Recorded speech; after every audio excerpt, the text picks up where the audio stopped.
Welcome to episode 116 of the BerlinBrigade.com podcast.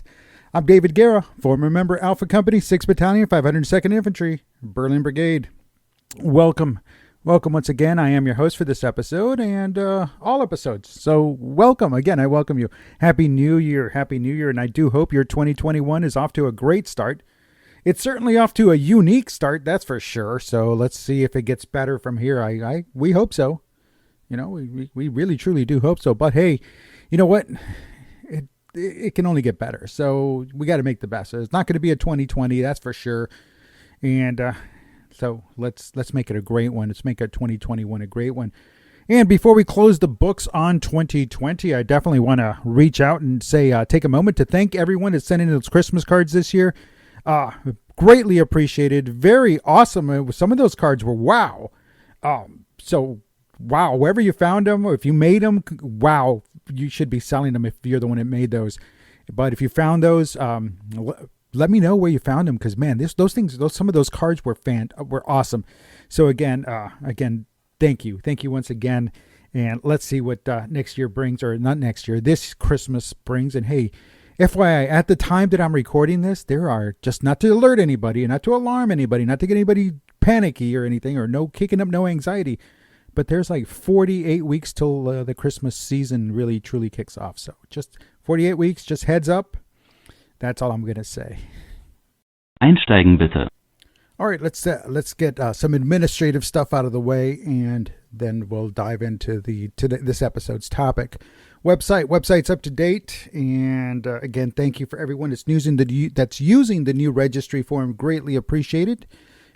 Looks like it's working, looks like it's holding, and it's collecting the data the way it should be. So again, I thank those of you that have submitted your information. Gallery up to date. Donations, again, thank you everyone who has donated. Greatly appreciated. It is I'm in awe. I am thankful, and I'm grateful. It really truly does help keep the website up and running. It does keep the website going, and I do appreciate it. So again, thank you very much. Podcast. Okay, all podcasts are up to date. They're available, and this is episode 116. So as you're hearing this, you're hearing it one of two ways. Either you subscribed on iTunes or Apple Podcast, or on Spreaker, on Stitcher, on Spotify. Again, if you're listening on any of those platforms, again, I thank you very much for following along. And let's see, new episodes. We've got a series all lined up for you this year, and we're going to start in the spring. It's going to take us into the summer, and which will be a good segue into the fall, and then the holidays, and we start all over again. So with that being said, be on the lookout for the new episodes. But that doesn't mean we're not looking for people to interview. Definitely want to talk to you. Want you to share your story. We're waiting. I know we had some people interested, and then for some reason or another, they backed out. So that's on them. I'm still looking for them. Still looking for you. Don't be shy. I know you're better than that. Don't be shy. Don't be hesitant, and don't make me beg. Please don't make. But people want to hear your stories. I'm seeing the stats on the past episodes, and yes, there's still a lot of play on past episodes.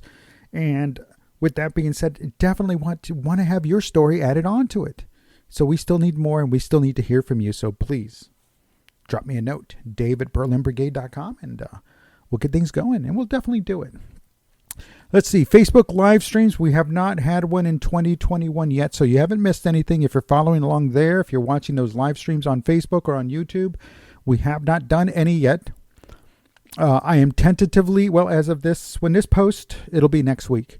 So, but for January 30th, Saturday, January 30th, 2021 at 11 a.m. Eastern Time, that's 11 a.m. Eastern Time, we're going to have the next live stream, and that'll be on Facebook. And I will be posting reminders between now and then on our Facebook, our Twitter, and our Instagram pages. So follow along there. Facebook.com/BerlinBrigade, all one word. At BerlinBrigade, all one word, with a little @ sign in front of it. That's on Twitter and on Instagram, BerlinBrigade, all one word. So please follow us there and stay up to date with what's going on over there. And as I mentioned our social media channels. I do invite you to visit, share, and of course subscribe to our various channels. We've got content on all of them. Some doesn't get updated as much, but all of them have content going on at any given time. So on Instagram, that's Berlin Brigade. That's all one word. On Facebook, facebook.com/BerlinBrigade, all one word. And on Twitter, at Berlin Brigade on Twitter. And over there, we've been doing a series called the Unit of the Day. And we've had units like the Field Station and 40th Armor and other units have been units of the day. So be on the lookout. See if you spot your unit on Berlin Brigade, at Berlin Brigade on the Twitter account. And that pretty much sums it up with the live streams and the social media and the podcast and the website. And again, thank you to everybody who's participated and included and shared information. Definitely appreciate that. But now, let's get on with this episode's topic, the American sector, a Berlin Brigade soldier's perspective. All right, so let's continue with our Cold War discussion, and this is the second part. So I hope you enjoyed the first one. The first one was just a brief reflection on the Cold War from a Berlin Brigade soldier's point of view. Thus, excuse me, where did that come from?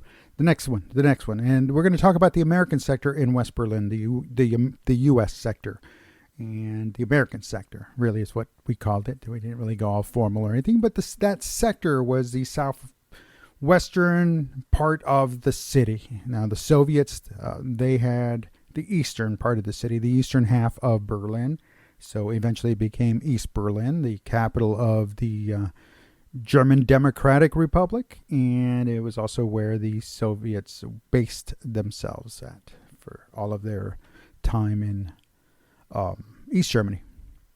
And of course, this was right after World War II, so 1945. The Americans, like I said in the last episode, we came in a couple of days into, well, I want to say it was the 1st of July of 1945.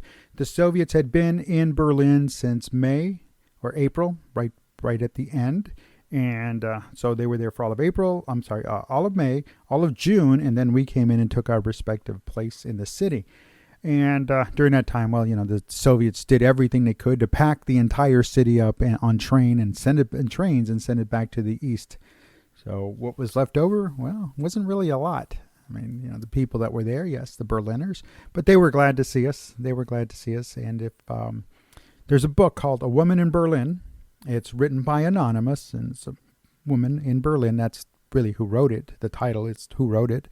And she talks about the time between the end of the Second World War and the time that the American forces, the British forces, arrived to occupy their zones in West Berlin, or Western Berlin at the time. And it's a pretty interesting, harrowing story. It talks about life and what they had to do to survive. And like any story, there's going to be a little bit of embellishment, but for the most part, it's not. So just, and if you see the movie, there is a movie also. That one also kind of gives you, in the most part, it kind of sets the tone for when the Americans rolled in, and the American forces rolled into Berlin. So we were there, and we took up residence, took up headquarters down on Crown Prince Alley, and it later became known as Clay Alley. Let's see what else we had. We were in Dahlem, we were in Zehlendorf, we were in Lichterfelde, and the little districts there, little berserks, as they call them. And that's kind of where we were at in that part. And we had the Wannsee, we had the Grunewald, which is really nice if you've ever been to Berlin.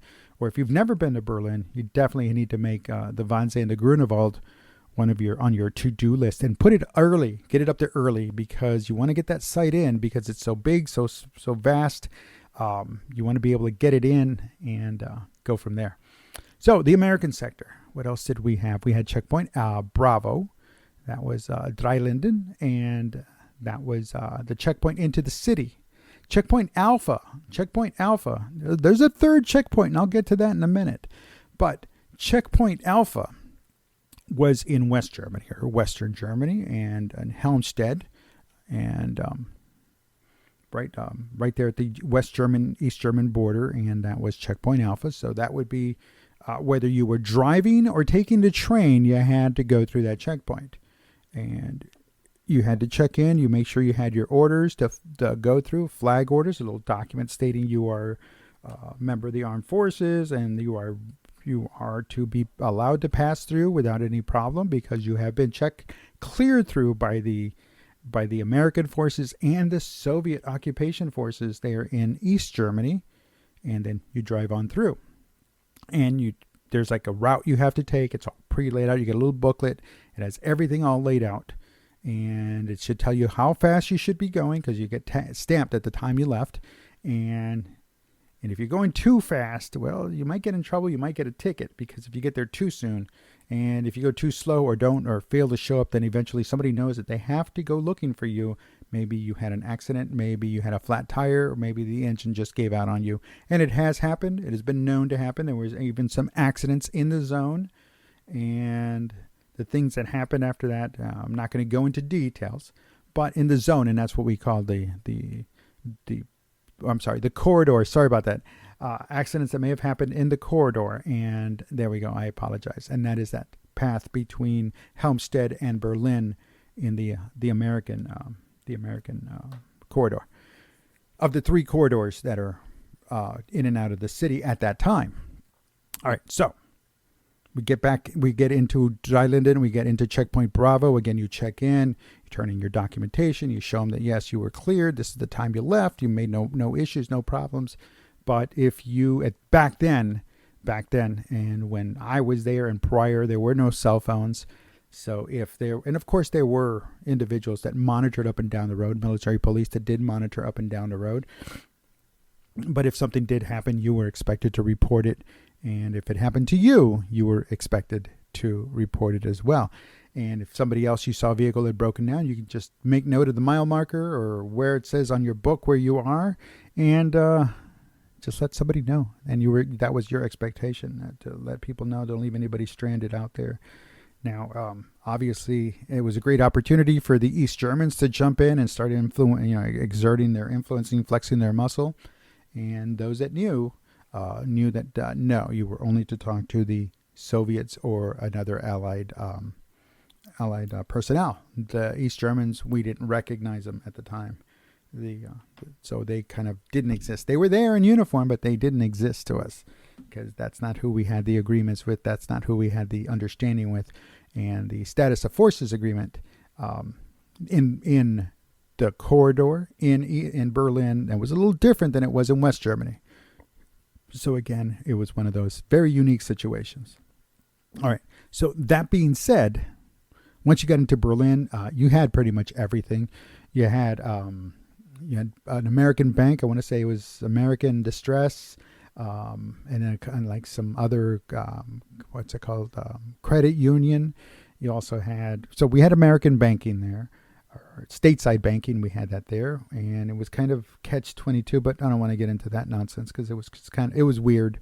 It was really weird. Now looking back at it, and this time it's like that was just odd. But again, we didn't have the amenities then that we have now. So where now you can just log in and create a bank account anywhere in the world. Back then it was very, very restricted. You had what you had, and that was it. Let's see, what else was there? There was, when I was there was a Burger King.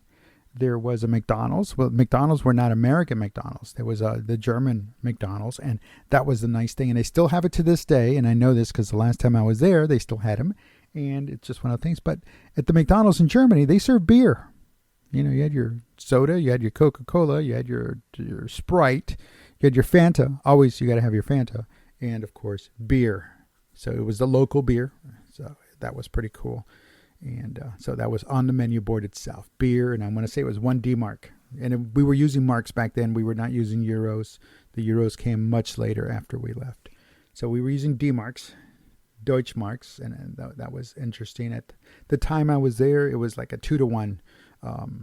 2 D-marks is $1, or $1 gets you 2 D-marks. And I know it had been higher and a little like in the 60s and 50s. It was maybe like 4-to-1. And then it slowly crept up and kind of hovered around that 2-to-1 or $1. What is it? 1 mark is, $1 is 181 marks. $1 mark, 81 pfennig. It kind of hovered there while I was there. Then obviously it changed up a little bit and got a little narrower as times went. But the East German money, so when we would get to go to East Germany, or East Berlin. Sorry about that. When we got to go to East Berlin, well, that was almost like it converted because you had to buy the D marks, and then you could buy the East marks. But so it kind of basically worked its way out to be like 14-1.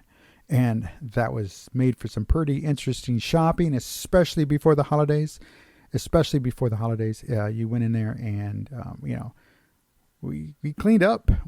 I'm not going to say no, we didn't, but we did clean up. But this was more in the centrum, in the bigger shopping area, the center there by the Alexanderplatz. And so it was kind of their, as I mentioned in the previous episode, it's kind of their showcase, their mecca. And that being said, they had a little bit more. So I picked up some camping gear. I picked up some wool blankets, really nice wool blankets. What else did I pick up? And then of course everybody that was there picked up the vodka. I'm not going to not everybody, but those that did, we picked up vodka. I remember we walked a case of vodka over, and it wasn't just any plain old vodka. It was the Stolichnaya vodka, the Stoli. And back then, I want to say it was the pepper and the lemon. I think those two were the only flavors that were out aside from the original plain Stolichnaya vodka. But I'm going to give you an idea of how much it cost us back then with the trade, because it had to be with the exchange rate. It had to be with East marks. We could not use the dollars over there. And if we did, we kind of setting ourselves up for problems we didn't want to get into. But $1.50 is what it came out to be, a bottle of Stolichnaya. Not the little pints, not the fifth. It was a fifth, and it was $1.50 a bottle. Holy moly. It was, I had a small refrigerator in my barracks room. I was over there in McNair Barracks, and on Gertzallee and 4th of July Platz. And there, I had a little refrigerator, and we had a little freezer section. We threw in several bottles up there. They never froze because it's alcohol, right? Almost pure alcohol. But, oh my goodness, that was the nicest, coldest, most awesome vodka ever.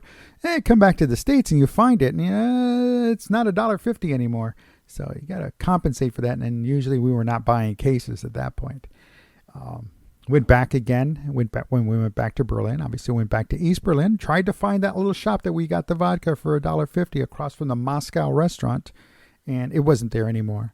And the Moscow had kind of already been shut down there a while, but several iterations since the 80s of the Moscow restaurant have been there in East Berlin. That was just down the road, a little further away, moving away from Berlin, moving towards the east a little bit there at Alexanderplatz. Great restaurant, great meals, porterhouse steak, the works, champagne, the whole 9 yards.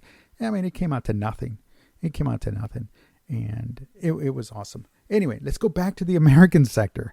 See how easy we just move across? But we were able to go across. So if we needed to go across, I'll talk about that more later on. The American sector. It, like I said, it had a little bit of everything. Life and bookstores, burger bars, alleys, basketball courts, swimming pools, boxing, little quote-unquote professional wrestling, quote-unquote professional wrestling exhibitions a couple of times a year. Those were a lot of fun. And what else? Oh, my goodness. We did so much theater, plays, got to go to operas, got to go to the Berlin State Opera there in the east. But again, I digress. In the west, the same thing. We had the Olympic Stadium there. That was in the British sector. But it was interesting to go and stand and actually run on the track that Jesse Owens ran, all those years ago. And you could say, well, you know what? I did it. And now it's the professional soccer field now for the Hertha BSC. And again, in the former British sector, but it's still, the stadium is still awesome, still fantastic. But I'm glad I got to do it when I got to do it, and I had the opportunity to do it. What else? The citizens of Berlin were awesome. They were fantastic. They still are. A lot of change in their lives and a lot of change in their history. But that's what makes the citizens of Berlin so resilient, so strong, so open. And Christmas there with them, I got to spend time with the Christmas family there. It was mom, dad, 2 sons, teenage sons, and it's an experience all these years later I will never forget. and hopefully they'll never leave me, or I won't forget that I had them. But it was wonderful just to be in the city at that time in history, to be in that city and among the people. One of the first things I did is I got me a Peugeot 12-speed bike, and got on the, not a pedal, like a racing cycle, and got to just, on the weekends, I'd get on the bike and just go all over. And it was a lot of fun. So that American sector was something, it's changed, obviously, but it was definitely something that to be experienced, something that if you can go back, just go back and take a look. You'll still see McNair Barracks there. You'll still see the Andrews Barracks. It's now the State Archives there in Berlin. That's where the support elements, the MPs, the field station individuals, what else? The medical individuals, that's where they were housed. McNair Barracks, infantry, field artillery. The tankers, well, they were over by Clay Compound, by Clay Headquarters, down by, oh my goodness, I forgot the name of the street. And of course, after this episode, I'll remember the street. But back where the Burger King was located at then, and the banks were located at, and the PX and the commissary, all of that was located. Just down the road a little bit was the tank company. So, of course, every American community needs to have its own tank company. So, with that being said, that's where they were. Man, it was fantastic. The training was different. It made you look at cities and urban areas a little different, especially after you came back home. But again, it also made you understand that, hey, there's a whole other world out there. And that's the fun part, is we got to be part of that whole other world, and definitely never to be forgotten. And I can ramble on, but I'm not going to. There's more shows to do, and I kind of dove into the next episode, but we'll talk about that one later. So for now, I'm going to wrap this one up. Again, that's just my point of view, Berlin Brigade soldiers' point of view of the American sector. It had everything that you could want, but yet you still were there to do a mission. You were still there to do a job, and it just made it a little bit easier and a little bit better because the Berliners were even on our side, and that's a good thing. So, listen, I'm going to draw this one to a close. And folks, we've come to the time to wrap up episode 116 of the BerlinBrigade.com podcast. All activities at the BerlinBrigade.com website, including this podcast, are supported through the generous donations of listeners like you. So again, I say thank you. Those donations certainly help when it comes time to pay the bills, and please consider donating through the PayPal donation buttons at the bottom of the BerlinBrigade.com homepage and at the bottom of our contact page at BerlinBrigade.com/contact. And again, definitely want to thank you. Also, one other thing, while you're visiting the BerlinBrigade.com website, we do ask that you please check in with your registry information and bring it up to date. Last year, well, in 2019, I did a massive email to get all the updates all the email addresses updated, all those entries updated, and with the recent rework of the website, looks like I might be pushing it. I was going to do it in the spring. Looks like I'm going to do it over the summer. There's usually a little lull in the summer, so I'm going to do it in the summer. But that means sending out, again, email messages to everybody, just making sure those email addresses work. But if yours has changed, by all means, please. And that will, because if you do update anything, what that'll do is I will not send you an email, only those that I last updated back in 2019. So that's the case. Please police yourselves and get your information up to date. Other than that, everyone, I am David Guerra, former member of Alpha Company 6th Battalion, 502nd Infantry, Berlin Brigade, and I thank you again for listening all the way to the end here of episode 116. So, wishing you again a very happy new year. Danke schön. Auf Wiedersehen. Tschüss.